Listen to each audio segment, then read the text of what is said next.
제가 아이들이랑 인사를 하는 인사인데 어른들도 많이 좋아해 주시고 같이 하셔서 먼저 인사를 하겠습니다. 손가락 2개 펴고 흔들면서 평화 인사하겠습니다. 평화. 사실 제가 이 평화라고 인사를 하는 데는 긴 스토리가 있는데 조금 짧게 줄여서 이야기를 하자면, 예전에 저도 이제 샬롬이라고 인사를 했거든요. 근데 제가 이제 뭐 아시는 분은 아시겠지만 제가 학교에 좀 오래 있었습니다. 학교에서 13년 정도 교목으로 아이들을 가르치고 있었는데, 마지막으로 5년 정도 있었던 학교는 아이들이 조금 일반 학교에 적응하지 못한 아이들이 오는 학교였어요. 그래서 아이들이 좀 거칠기도 하고 목 아래서부터 발목까지 문신으로 뒤덮고 있는 아이들도 있고, 그리고 귀에 이렇게 구멍을 크게 뚫어서 학교 올 때 여기 담배 2개 꽂고 오는 애들도 있고 그런 학교였거든요. 그래서 그 아이들하고 처음에 샬롬이라고 인사를 했는데, 이 아이들이 놀리느라고 이 샬롬을 조금 상스러운 말로 이렇게 바꿔서 하더라고요.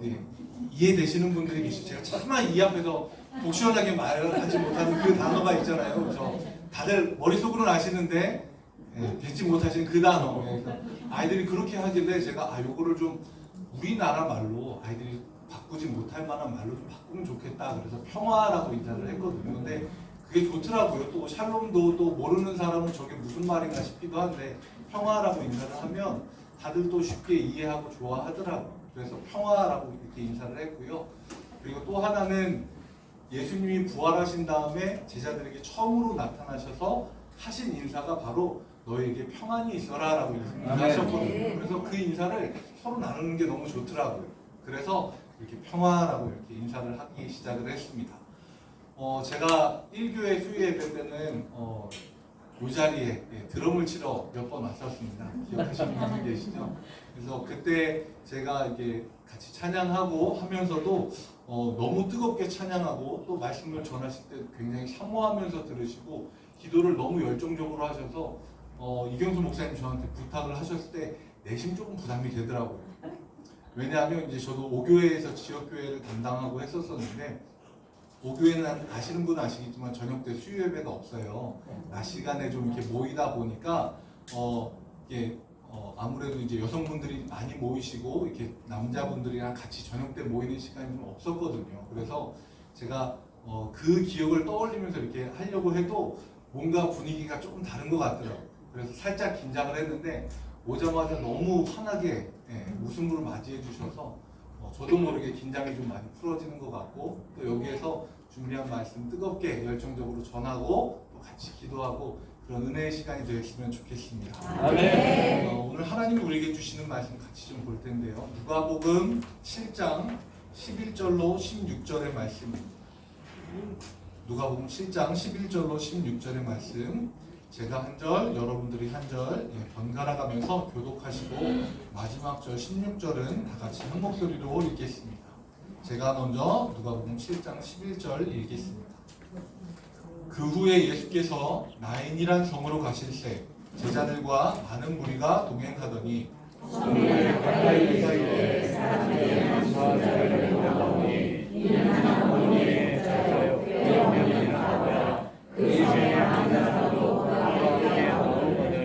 주께서 과부를 보시고 불쌍히 여기사 울지 말라 하시고 가까이 가서 그 말씀을 대시니 들린 자들이 서는지라. 예수께서 이르시되 청년아 내가 네게 말하노니 일어나라 하시매 죽었던 자가 일어나 앉고 말도 하거늘 예수께서 그를 어머니에게 주시니 모든 사람이 두려워하며 하나님께 영광을 돌려 이르되 큰 선지자가 우리 가운데 일어나셨다 하고 또 하나님께서 그에게 것을 돌보셨다. 저도 이렇게 설교를 준비할 때 말씀을 이렇게 쭉 보기도 하고, 그리고 신앙서적을 이렇게 쭉 보기도 하고, 또 신학서적을 좀 보기도 합니다. 오늘 여러분들과 같이 나눌 말씀의 그 가장 중요한 키포인트를 제가 카일 아이들먼이라고 하는 신학자가, 목사님이자 신학자가 쓰신 한 번에 한 사람이라고 하는 책을 쭉 보다가 거기서 한 단어에 딱 마음에 꽂혀서 이 누가복음 7장의 말씀을 좀 준비해서 나눴거든요. 말씀의 제목은 동정과 긍휼 사이입니다. 이 제목으로 같이 은혜를 좀 나누겠습니다. 제가 군대를 다녀오면서 또 여자분들이 싫어하시는 얘기를 먼저 시작합니다. 군대를 갔다 오면서 갖고 나온 게 있습니다. 뭐 남자분들 기념품으로 어떤 분들은 뭐 총알을 챙겨 넣으시는 분도 있고 어떤 분들은 뭐 이렇게 뭐라 그래야 되나요? 거기에서 군대에서 비상시에 쓰는 게 화통, 그런 걸 이제 좀 챙겨 오신 분도 있고 뭐 수통 같은 걸 물통 들고 나오신 분도 있고 굉장히 다양하게 많은데 저는 그런 물건을 들고 나온 게 아니고요. 군대 가면 다 주는 게 있습니다. 태권도 1단 단층이 있어요. 그래서 가면 다 다리를 찢고 태권도를 다 시키거든요. 그래서 태권도 1단 그리고 제가 이제 수색대라고 하는 데를 나왔는데 거기서 이제 특공무술 1단을 또 이렇게 땄고요. 그리고 거기서 이제 응급처치 2급 이렇게 요 3개를 좀 들고 나왔습니다. 그리고 응급처치 교육을 받을 때 배웠던 내용인데 여러분들도 들어두시면 되게 도움이 될 만한 내용이 있습니다. 사람들에게는 방관자 본능이라고 하는 게 있어요. 예를 들면 사람이 쓰러지잖아요. 그러면 쓰러진 사람을 돕기 위해서 사람들이 확 달려들어서 도울 것 같은데 막상 사람들이 쉽게 나서지 못해요. 그리고 누군가 한 사람이 탁 나서서 도움을 주고 있으면 그 사람을 옆에서 좀 도와주기보다는 아우 저 사람이 한 사람이 갔으니까 괜찮겠지 라는 생각에 더 가만히 있어요. 그리고 요새 사람들은 거기에서 한 걸음을 더 나갑니다. 뭐 하냐면요 이렇게 하고 있어요. 되게 속상합니다. 어느 때 보면 좀 되게 속상할 때가 있어요. 그런데 응급처치에서 배우는 내용인데요. 그래서 만약에 내가 쓰러진 사람을 돕기 위해서 갔다 그러면 주변 사람들에게 도와달라고 이야기를 할 때 요령이 있습니다. 그러니까 누가 좀 119에 신고해 주세요 라고 하면 아무도 신고를 안 해요. 그래서 한 사람을 딱 찍어서 얘기해야 돼요. 거기 파란 옷 입은 남자분, 안경 쓰신 분, 거기 빨간 핸드백 드신 여자분 119에 신고해 주세요 라고 딱 지정해서 이야기하면 그 사람이 아 나구나, 내가 안 하면 안 되겠구나 라고 해서 그 방관자에서 도움을 줄 수 있는 헬퍼로서 바뀌게 된다라고 하는 내용입니다. 근데 이 내용을 들으면서 사실 좀 이상하죠. 사람들이 상황이 어려운 걸 뻔히 보고 알면서도 도우려고 하지 않으려고 하는 그 마음 속에 뭐가 있냐면요. 내가 나서봐야 뭘 할 수 있겠어 라고 하는 마음이 제일 크다는 겁니다. 그리고 내가 나서봐야 도움도 안 되고 아유 내가 뭐 할 수 있는 게 뭐가 있겠어. 사람들에게 도움을 준다라고 하는 걸 사람들이 생각보다 되게 크고 부담스러운 일로 생각을 해요. 그래서 여러분들 메시지 성경이라고 하는 성경이 되게 유명하거든요. 유진 피터슨이라고 하는 지금 이제 고인이 되신 목사님이 쓰신 책인데 거기에 그 유진 피터슨 목사님이 이런 말을 했어요. 아프가니스탄화 그때 이제 한창 아프가니스탄에서 전쟁이 있을 때 사람들이 어떤 생각을 갖냐면 뭔가 내가 다른 사람에게 도움을 준다라고 하면 머나먼 오지에 가서 그리고 그 사람들에게 다른 사람이 할 수 없는 큰 도움을 줘야지만 내가 도움을 준다라고 생각을 하는 거죠. 이런 걸 이제 아프가니스탄화라고 이야기를 합니다. 그런데 사실 우리가 우리 주변을 돌아보면요, 다른 사람에게 도움을 주는 건 생각보다 그렇게 큰 일이 아닙니다. 제가 여기 W센터 밑에서부터 이제 여기 위까지 걸어 올라오면서도 느꼈던 건데요. 문을 열고 뒷사람이 들어올 때 문을 잠깐 잡아주는 거. 그거로도 그 사람에게 충분히 도움이 되죠. 그리고 엘리베이터에 사람들이 이렇게 좀 몰릴 때 아유 어르신들이 타고 편하게 타고 올라가시게 난 걸어 올라가야지 해서 내가 내 발로 걸어 올라오는 것. 이것만으로도 다른 사람들에게 충분히 도움이 된다라고 하는 겁니다. 그런데 이게 또 우리나라의 상황으로 오면요 또 조금 달라져요. 우리나라 사람들은 그런 게 있어요. 뭔가 하나를 하려면 좀 제대로 하고 싶은 마음이 있습니다.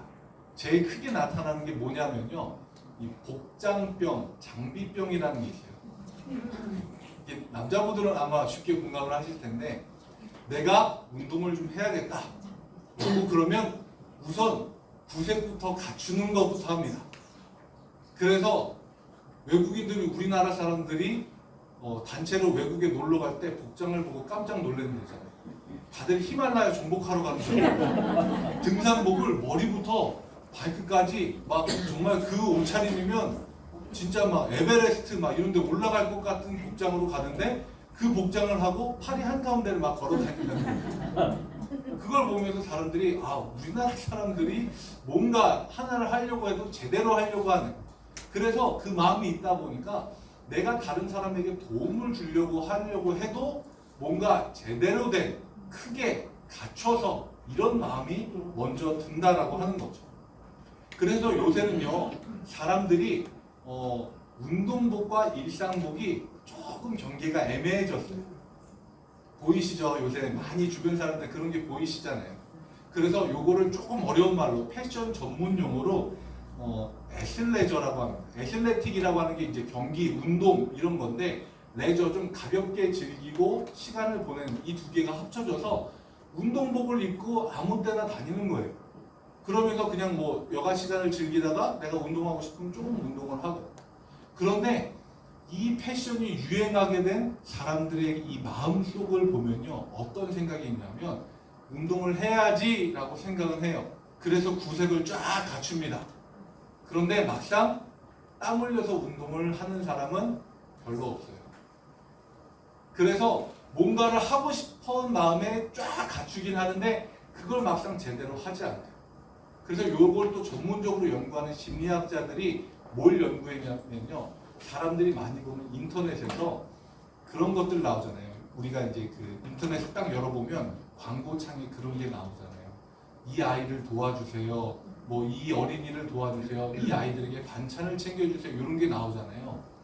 그런 걸 보면서 좋아요를 누르는 사람들은 되게 많은데 막상 그 좋아요를 많이 누르는 사람 중에 실제로 자기가 돈을 들여서 기부를 한다든지 시간을 들여서 가서 봉사하는 사람은 확률이 더 낮다는 거예요. 그냥 지나가다가 보고 들어가는 사람보다 그걸 매번 보면서 어떻게 안타까워 생각하면서 좋아요 뭐 이렇게 누르는 사람들은 오히려 실제적인 도움을 주지 않는다는 거죠. 그런 마음은 있는데 실제로 그렇게 하지 않는다는 거예요. 앞부분의 얘기가 좀 길어졌는데요. 오늘 말씀 본문인 유명한 나인성 과부의 아들을 살리신 예수님의 이야기를 보면요. 11절 말씀에 이렇게 나와 있습니다. 그 후에 예수께서 나인이란 성으로 가실새 제자와 많은 무리가 동행하더니, 예수님이 제자들과 많은 무리, 사람들이 한꺼번에 많이 그 나인성이라고 하는 곳으로 들어갑니다. 예수님도 그 무리 중에 한 분으로 계셨어요. 그래서 사람들이 예수님과 제자들이 온다라는 건 알았지만 예수님을 보지 못한 사람들은 예수님이 누군지 알아볼 수 있는 방법이 없었죠. 많은 무리 중에 그냥 한 사람으로 껴있었습니다. 그리고 이 무리와 다른 무리가 만나는데 12절 말씀해 보면 성문에 가까이 이르실 때에 사람들이 한 죽은 자를 메고 나오니 한 어머니의 독자요 그의 어머니는 과부라. 그 성에 많은 사람도 그와 함께 나오거늘 이라고 합니다. 지금은 이제 차에 태워서 다 이동을 하잖아요. 그래서 이제 앞에 연구차가 가고 뒤에 이제 가족들이 가는 버스가 이렇게 따라가고 그 다음에 뭐 사람들이 뭐 차를 메고 따라오고 이렇게 가는데, 제가 어릴 때 저희 할아버지가 돌아가셨을 때만 해도 가정에서, 시골 동네이기도 해서 그런 것 같은데요, 가정에서 이제 병풍 하나 치고 할아버지가 그 뒤에 계시고 앞에서는 이제 기독교식으로 했는데도 냄새 때문에 향을 피우고 그렇게 했었습니다. 그리고 그 병풍 안에서 염을 다 하고요. 그리고 난 다음에 이제 마지막 발인하고 나갈 때 이렇게 들어서 나가더라고요. 그래서 저도 거기에 그때 초등학교 5학년이어서 기억이 다 있거든요. 울면서 쫓아갔던 기억이 있습니다. 그런데 지금 우리가 성경에서 보고 있는 이때는요, 그런 모습이 모든 장래의 모습이었을 거예요. 그리고 그때는 로마의 식민지에 있어서 평화로운 시대가 아니었습니다. 억울하게 죽은 사람들도 많았고 괴롭게 죽은 사람들도 많았을 거고, 그렇게 해서 장래 행렬이 지나가는 게 그렇게까지 사람들에게 눈을 끌만한 일은 아니었어요. 보면서 누가 죽었구나, 좀 안타깝네 라고 생각할 정도였습니다. 근데 이 무리와 예수님의 무리가 만났어요. 이렇게 두 무리가 만나면요, 그냥 한쪽 무리는 슬퍼하면서 지나가고 한쪽 무리는 아유 저 사람들은 안타깝네 하고 지나가는 게 일반적입니다. 그 무리 안에서 그 누구도 나서서 그 무리, 다른 무리에 동참하려고 하지 않아요. 그런데 그 무리 중에서 예수님이 혼자 나오십니다. 그리고 여인에게 다가가십니다. 예수님이 무리 가운데 있지 않고 혼자 나와서 그 여인에게 다가간 이유는요, 13절 말씀을 보면 이렇게 되어 있습니다. 주께서 과부를 보시고 불쌍히 여기사 울지 말라 하시고, 예수님은 그 여인을 보고 불쌍히 여기셨어요. 사람들은 다 혀를 끌끌 차면서 지나가기도 하고, 어떤 사람은 그냥 무리 속에 가려져서 옆에 뭐가 지나가는지도 모르고 지나갔을 겁니다. 근데 예수님은 그 여인을 보고 마음이 불쌍해서 그 여인에게 무리에서 나와서 다가가십니다. 그런데 이거는요, 우리가 그냥 생각하면 동정하는 마음이잖아요. 아유, 저 아줌마 누가 죽었나 보다. 불쌍하네. 동정하는 마음인데, 우리가 이 헬라어 원문으로 보면요, 예수님이 이 불쌍히 여기신 거는요, 동정하는 마음이 아니라 에스플랑크니스테라고 하는 단어인데, 이 단어의 원래 뜻은요, 창자가 뒤틀려지다라고 하는 뜻이에요. 그냥 보고 아유 안타깝네 어떻게 하고 그냥 인터넷에서 불쌍한 아이들 보고 지나가는 것 같은 그런 마음이 아니라, 그 상황이 내 상황같이 여겨져서 내 창자가 뒤틀리는 것처럼 느껴져서, 그래서 그 여인에게 다가가는 겁니다. 자기 창자가 뒤틀리는데 가만히 앉아서 어디 차분하게 묶인 창자를 한번 풀어볼까? 이렇게 생각하는 사람 아무도 없어요. 그런 사람이 있으면 이상한 거죠. 제가 학교에 오래 있었다고 그랬잖아요. 별 아이들 다 만났습니다. 근데 그 중에서 한 아이가 그 습관성 탈장이 있는 아이가 있어요. 말 그대로 장이 제 위치를 좀 벗어나는 건데 굉장히 고통스러워 하더라고요. 근데 그 아이를 제가 3년을 봤는데, 그 아이가 1학년, 2학년 때는 괜찮은데 고등학교 3학년 때 장이 한번 이렇게 탈장이 됐어요. 제 위치에서 벗어난 거죠.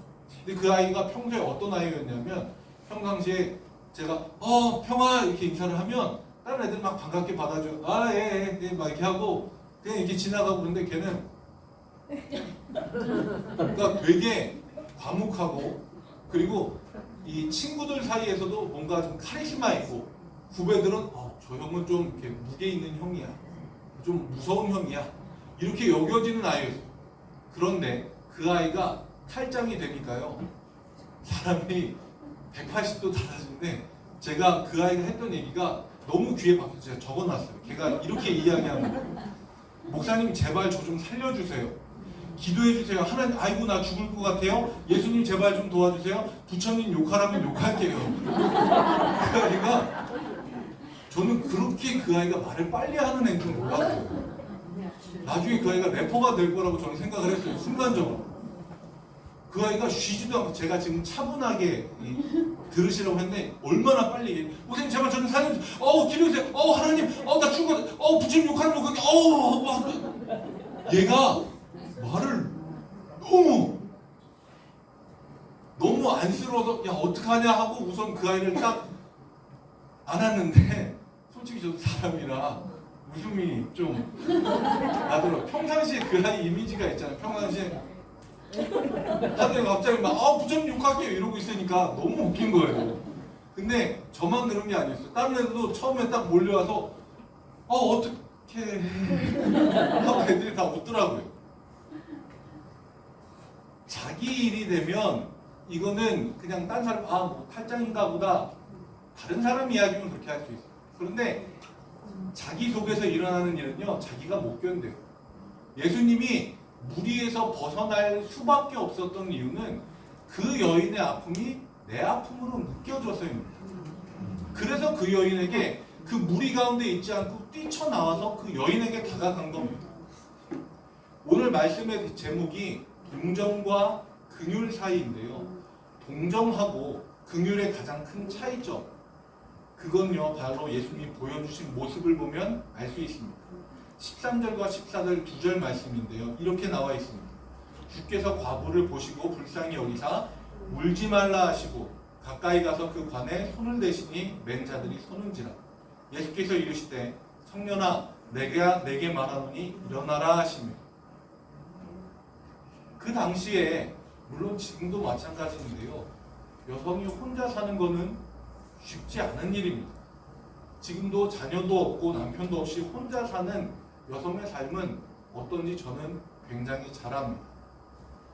왜냐하면 저희 어머니가 혼자 살고 계시거든요. 작년에 아버지가 돌아가셨고요. 그리고 어머니가 이제 저희가 모시고 살려고 했어요. 형과 제가 있는데 저희가 모시고 살려고 했어요. 그런데 어머니가 형과 저 두 자녀가 다 목회를 하고 있으니까, 아버지도 목회를 하셨거든요. 그래서 목회 상황을 너무 잘 아세요. 그래서 두 자녀의 목회가 방해될까봐 같이 살지 않고 형이 목회하는 곳 근처에 따로 살고 계세요. 혼자 살고 계세요. 워낙 씩씩하고 밝게 아버지 목회를 도우셨던 사모님이시지만, 예전 같으면 정말 아무렇지 않게 지나갈 일들도 요새는 전화를 하면 가끔 이렇게 섭섭한 것처럼, 주변 사람들이 자기를 좀 무시하거나 이상하게 보는 것처럼 생각하고 이야기하세요. 그래서 저는 그 마음이 어떤 마음인지 너무 잘 압니다. 여성 혼자서 살아가는 게 정말 쉽지 않아요. 남편 없이 아들과 단 둘이 살던 여인이 하나뿐인 아들이 죽었습니다. 그리고 그 여인이 혼자 살아갈 그 아픔의 삶을 예수님은 보신 거예요.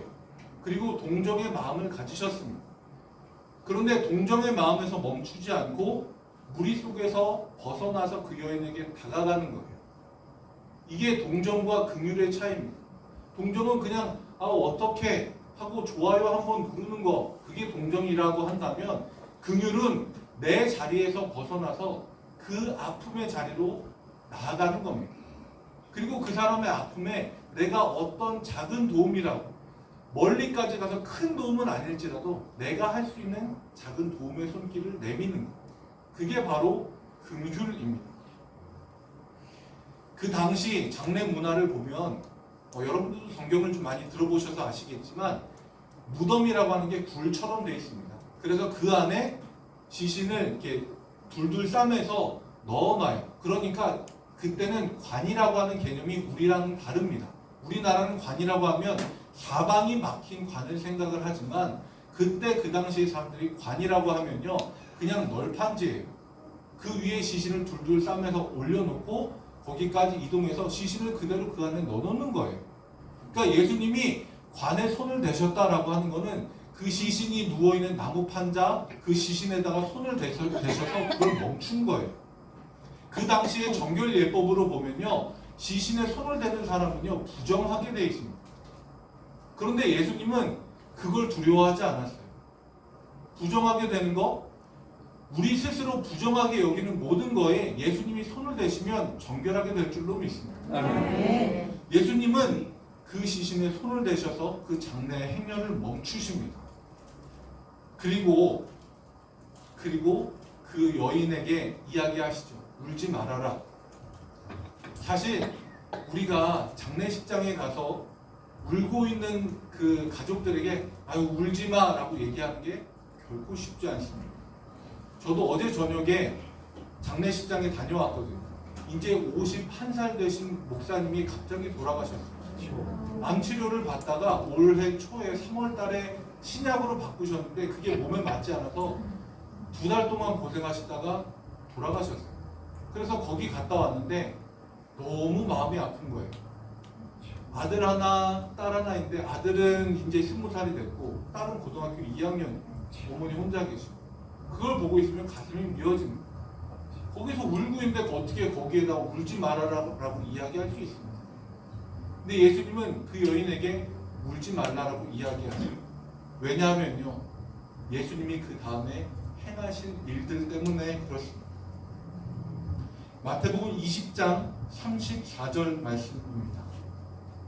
보면요, 예수님이 불쌍히 여기셔서 무언가를 하신 게 나와요. 예수님이 불쌍히 여기사 그들의 눈을 만지시니 곧 보게 되어 그들이 예수님을 따르니라. 길에 있던 맹인 두 사람이 예수님에게 외칩니다.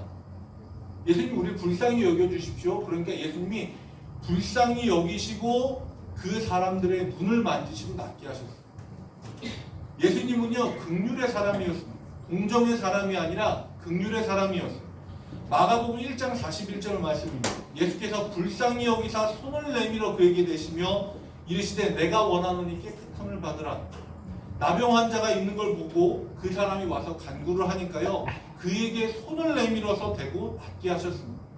예수님은 불쌍히 여기면 그 다음에 항상 어떤 행동을 꼭 하셨어요. 마가복음 6장 34절 말씀입니다. 예수께서 나와서 큰 무리를 보시고 목자 없는 양 같음을 인하여 불쌍히 여기사 여러 가지로 가르치시더라. 불쌍히 여기사 가르치셨어요. 예수님은 그냥 아이고 안타까워해서 머무시는 분이 아니었습니다. 불쌍히 여기신 다음에 반드시 행동으로 옮기셨어요. 맹인이 있는 이들의 두 눈을 만지셨고요. 피부가 썩어가는 나병 환자의 몸에 손을 대셨고 말씀이 갈급한 이들에게 날이 저물도록 말씀을 가르쳐 주셨습니다. 예수님은 내가 그들에게 하는 게 얼마나 도움이 될까, 얼마나 드러나고 얼마나 소문이 나고 얼마나 나를 알아볼까, 그런 거 전혀 생각하지 않으셨어요. 예수님은 바로 그 앞에 있는 한 사람, 그 한 무리의 사람들에게 집중하셨습니다. 성경에 대해서 비판적으로 이야기하는 사람들은 예수님의 이 사건을 보고 그렇게 이야기합니다. 예수님은 불공평하다. 그 당시에 자녀를 잃은 사람이 어디 한둘이냐. 그런데 왜 그 여인 하나만, 그 여인에게만 특혜를 주냐라고 아주 심성이 삐뚤어진 사람들이 그렇게 말하기도 합니다. 제가 그림 하나를 보여드릴게요. 유명한 그림입니다. 평등과 공평이라고 하는 그림입니다. 여러분들은 뭐가 맞다고 생각하십니까? 왼쪽입니까? 오른쪽입니까? 오른쪽. 그쵸? 다행입니다. 왼쪽이라고 하시는 분이 아무도 안 계십니다. 저는 100번을 봐도 오른쪽 그림이 맞습니다. 예수님이 행하신 거는 불공평이 아닙니다. 세상의 모든 사람의 괴로움과 어려움을 해결할 능력이 있으시고 그들 모두를 구원하실 수 있는 능력도 있으시지만 예수님 앞에 먼저 나오는 게 먼저입니다. 그리고 예수님은 우리의 모든 상황을 아시고 우리에게 가장 알맞게 베풀어 주십니다. 사실 우리는 그래서 기도하는 거예요. 누구나 다 어려운 상황이 있습니다. 그런데 우리는 하나님께 기도를 하죠. 하나님이 우리의 사정을 알지 못해서 우리가 내 사정을 하나님께 알리기 위해 기도하는 거 아닙니다. 그러면 우리는 왜 기도하냐? 내 삶을 하나님 앞에 열어보이고 하나님이 내 삶에 들어오시도록, 내 삶을 하나님 앞에 열고 하나님이 내 삶에 역사해 주시도록 내 삶을 하나님 앞에 열어 젖히는 거예요. 그게 기도입니다. 내 삶의 상황, 내가 아는 것보다 하나님이 더 잘 아세요. 그런데도 내가 내 상황에 대해서 구체적으로 하나님께 말씀하는 거, 하나님 내 상황 구체적으로 하나님이 역사해 주세요. 하나님 내 상황 구체적으로 하나님이 만나주세요. 하나님 내 삶에 죽어져가는 내 자녀와 같은, 혹은 죽어져가는 아직도 다듬어지지 않은 나의 심령들이 있다면, 나의 심정이 있다면 하나님 좀 다듬어 주세요. 하나님 내 삶에 무너져가고 있는 것들, 재정 상황이든 관계든 아니면 내가 맺고 있는 그 어떤 것이든 내 삶에 죽어져가고 있는 게 있으면 하나님 제발 손 좀 뻗어주세요. 그렇게 기도하는 겁니다. 그래서 예수님이 그곳에 오셔서 동정의 마음이 아니라 긍휼의 마음으로 내 삶의 죽은 부분에, 무너진 부분에 손을 대시잖아요. 그러면요, 그 장래의 행렬이 축제의 행렬로 바뀌게 됩니다. 결코 넘을 수 없는 벽이라고 여겼던 죽음의 벽도 넘게 하시는 분이 예수님이십니다. 부정함도 의미가 없습니다. 예수님이 손대시면 정결하게 됩니다. 예수님의 긍휼은 희망이 다시 살아 숨쉬게 하는 겁니다. 불쌍히 여기는 거에서 끝나는 게 아니라 한 걸음 더 나가서 손을 내미시는 것, 그 자리에서 바로 죽었던 생명이 살아나게 될 줄로 믿습니다. 이 놀라운 하나님의 역사가 저와 여러분들 삶 가운데 함께 있길 축복합니다. 그리고 또한 여러분들에게 권면합니다. 아까 광고 시간에도 말씀을 드렸지만 6월 마지막째 주 6월 25일 날 전도 축제가 있습니다. 여러분들 주변을 둘러보십시오. 주님을 알지 못해서 불쌍하고 가엾은 마음이 드는 분들이 있다고 한다면 그분을 향한 동정의 마음이 아니라 긍휼의 마음도 여러분들 가운데 있으시길 바랍니다. 아멘. 그냥 안타까움으로 지나가는 사람이 아니라 하나님이 여러분들에게 동정의 마음을 주셨으면 여러분들은 그 동정의 마음을 품고 긍휼의 손길을 그들에게 내밀어 주시기 바랍니다. 아멘. 그러면 여러분들의 그 손길을 통해서 하나님께서 생명의 역사가 다시 일어나게 해주실 줄 믿습니다. 아멘. 동정의 마음으로 멈춰서는 사람이 아니라 하나님의 마음으로, 예수님의 눈으로, 성령님의 손길로 우리 주변에 있는 이들에게 손을 내밀고 말을 건네고 따뜻한 가슴으로 넉넉하게 다가가고 안아주는 아멘. 귀한 성도님들이 되시길 주님의 이름으로 축복합니다. 아멘.